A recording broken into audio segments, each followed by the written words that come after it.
Hello everybody and welcome to another video. I'm throwing this one out there pretty damn quick because we just went in and finished it off. So there's a little bit of new content in Halloween. I am still going to be putting up a video about Act 2, but I might blend that in with Act 3 as it happens because just now, literally about 15 minutes ago, something new happened in Lion's Arch. The lion statue blew up, as you can see here. We were all told to come server time to Lion's Arch at 6 o'clock, I believe it was server time. Oh no, 12 o'clock server time. We were all told to come here to Lion's Arch. There were tons of people, loads of overflows filled up. And this statue that's in the middle of the town, that's slowly been getting more and more damaged as the event's been going on, finally gave way. I think a lot of us were speculating or had a good idea that we would eventually be able to enter the Mad Realm through this statue, and it turns out that was the case. We'd slowly had this bar that was filling up for an ever long time, and now it's finished. I actually thought that that bar would finish at the end of Act 4 rather than Act 3. Don't forget there's still a whole other act to come, but apparently it's unlocked a new explorable dungeon for us called the Ascent to Madness. You get to go to a unique place in the realm of madness that is kind of interesting. If you press M, as you'll see I'll do on the screen later on, you can certainly see that its location is already there on the map in amongst the other areas of the Mad Realm we've already had access to. But this is kind of an exclusive area that lets us finally interact with, as you can see, King Oswald Thorne, as we now know his full name. And it's pretty fun, actually. I wasn't expecting this at all, honestly. I thought this was going to be an Act 4 thing, but ArenaNet just kind of threw it out there, and now we get to experience this. I'm assuming it's repeatable. I've just finished it, and I've rushed off to actually do some meaningful commentary on it. This is me with my guild. We didn't even know we were going to be going in for a dungeon. We were just partied up just because we saw the end of the cutscene and just charged in, thinking, oh, fine, let's do it, and just hit enter straight away. Turns out we were all ready. We were all competent, and I think we managed to finish this in pretty good time.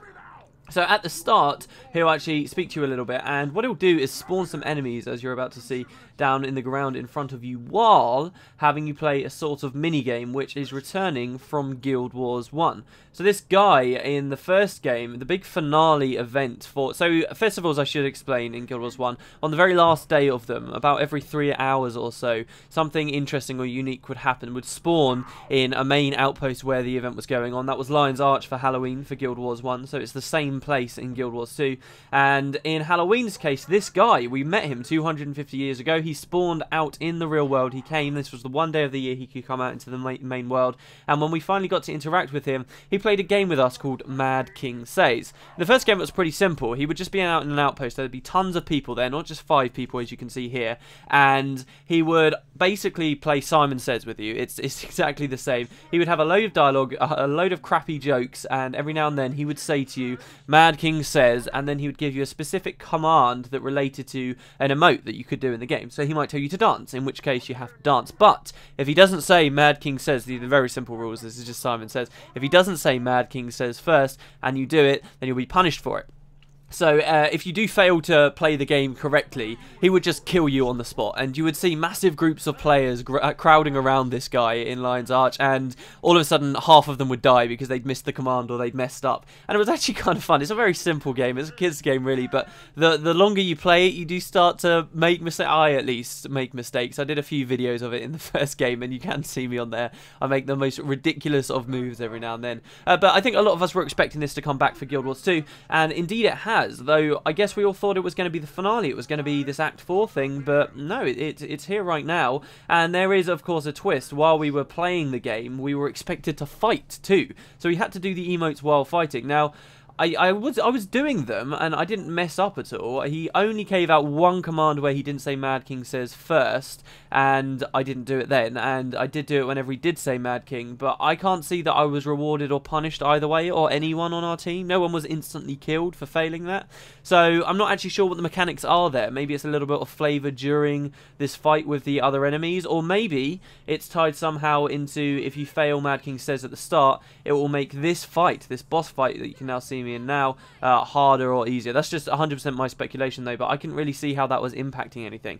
But you did get to play the game. It was a nice twist that ArenaNet put Mad King Says in there with a bunch of enemies to fight too. They're just your typical Halloween enemies, but I do believe they still count for the title for killing 150 of them, and they're reasonably easy too. I believe as we went in, it showed that this instance you're only required to be level 2 for. ArenaNet did state before all of Halloween started that all the content would be available for people of all levels. I guess that they're doing this because the game is still kind of new. I know a lot of us have got to grips with it, and we might be on our 3rd or 4th level 80 by now.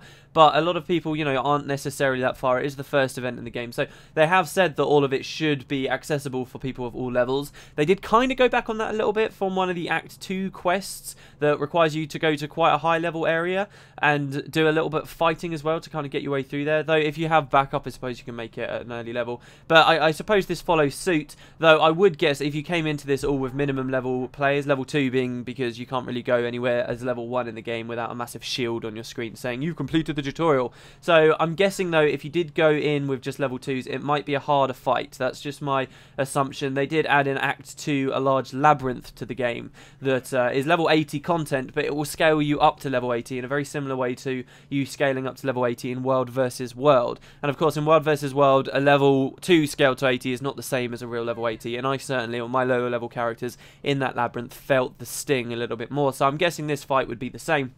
But it's a very interesting encounter. So the fight itself, there's still lots of ads around. I don't know whether these guys are respawning as you go through. We just kind of fought them, killed them, and just ran across as soon as we could. And as the fight progresses, you kind of realise this arena is a lot bigger than you might have first expected it to be. I first saw the arena and thought, oh, okay, we're just going to be on this platform. It was kind of interesting tight roping across that little chain to get over to him. But I thought that was going to be it. In fact, I thought that the Simon Says was probably going to be it. They might have added a little twist here or there, but nothing as extensive as this. But no, in fact, he jumps down, you fight him up on that first platform, and you may have seen us, he disappears, and you're thinking, oh god, where does he go? One of the members of our team quite quickly found out, though, that there was another chain sneakily hidden off on one of the sides, and Oswald here had kind of teleported further down onto a lower platform. So you kind of chase him. This is the idea. They actually change the scenery a little bit as you fight him. You will see him teleporting around short range quite often throughout the fights. I believe that's because you can knock him around. As you can see, you can remove stacks of Defiant on him, and you can knock him around. And obviously this arena is teetering over endless depths, so you can't usually knock enemies off of edges though, but I would guess ArenaNet don't really want him to be able to be knocked into a tiny little corner where everyone's susceptible to falling off very quickly. But indeed, that is a part of this fight, and you'll see it happen later. He's got a couple of attacks. For his first version, he doesn't seem to do much, just some generic attacks that he throws around. Those ravens you can see he summons actually on us, and in the game now are some runes of the Mad King. So this is the Mad King, and the runes of the Mad King will allow you to summon ravens in the same way when you use an elite skill, so that's quite a nice touch. But as the fight progresses, you actually see he unlocks some new abilities. He'll throw down pumpkin bombs, which are pretty easy to dodge. They do a fair bit of damage to you if you stand in them, but it's nothing you shouldn't be familiar with if you've already been playing any kind of PvE in this game. They're on a reasonable timer, so if you just see you're stood in a red ring, move out of it. It's as simple as that. But he does have a more interesting ability as well, which, as I say, interacts with these massive drops that are all around us. It's a large AoE. You can see it right here. And if you're stood in the AoE, when it ticks off, it takes about 3 seconds, it will fear bomb everyone in the area. And you don't want that to happen, especially if you're close to a cliff. You will see I get feared off the edge. In fact, a lot of us get feared off the edge. We've been doing a lot of damage to him. We've been fighting just well. I mean, this wasn't really a coordinated effort. As I say, we didn't even know we were going to be going into a boss fight here. But he will fear you off the edge, and I believe he gets quite a few of us at once, actually. And there's only one waypoint, and that's very high up. Well, as you'll see in a second, I believe the fear's about to happen. Here you go. I'm feared, and I'm off.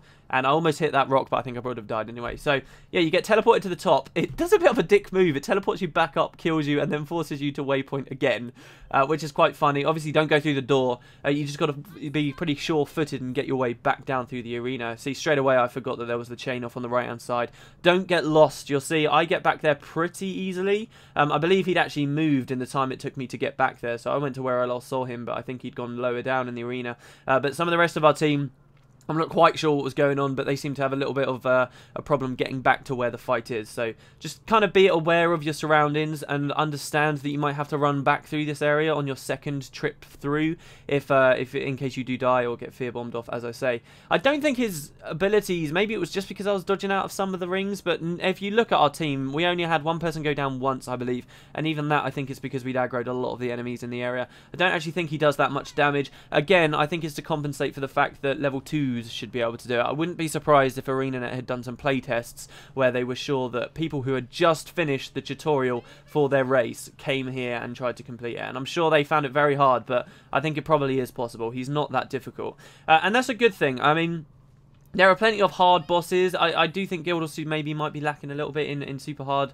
bosses for the game, but I don't think doing it in a festival event like this is necessarily the best way to go. So I'm certainly not disappointed that he's kind of easy. I mean, I've only just come out of this, but I can tell you straight away, people will be saying, "Oh, he was so easy, blah blah blah," as if the Guild Wars 1 had set some kind of precedent, despite the fact we didn't fight him at all. You can just see it coming. But I think that this was a good move for ArenaNet because it's supposed to be a bit of fun, and it really is. I mean, there's a point where things can become too challenging for the majority of players, and this certainly should be past that cap. So if you're seeing this, you're watching the footage, you kind of like what you see, I would say give it a shot. The rewards in particular are pretty good as well. I mean, I'm not sure whether it's scaled. It must scale compared to your level, because we completed this pretty quick and I got well over 100,000. I think I got 179,000 experience for completing this on my level 80, admittedly. As soon as I finish recording this, I'm going to go and actually re-roll onto my lower characters and see whether I can complete it again.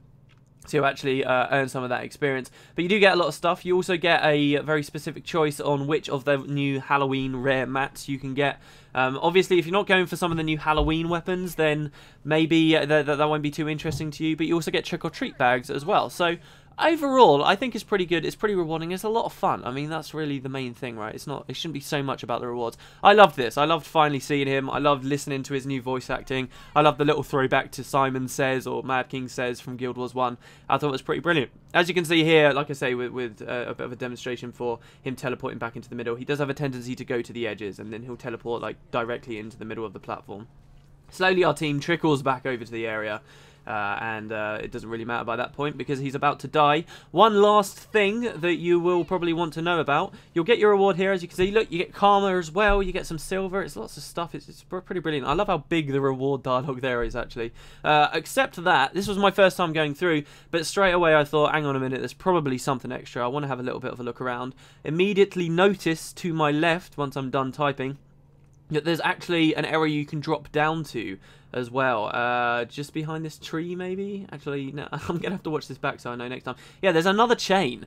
So chains, obviously we've already been conditioned to think chains lead somewhere. There's this massive drop down there onto that tree. I figure, hey, what have I got to lose? I go down, and what do you know, there's actually a hidden chest on that island deep underneath where you were doing the last fight with Mad King Thorn. Really nice little hidden secret thing out there that I quite like. Mention that to anyone if you're actually doing the dungeon, and I thought you guys should know about it too, because I suppose some people might be excited and just leave again or try and repeat the damn thing. It might have diminishing returns like other dungeons, if you can technically call it that, but we'll have to see. But yeah, there you go, guys. That's the beginning of Act 3. Not sure what else is going to be added, if anything, with Act 3. Pretty fun. I will still be covering the other stuff in the Mad Realm later on. Thanks very much for watching, and have fun fighting the Mad King. I'm blown away with what ArenaNet did with this update. I'm really happy. And we still have one more act to go.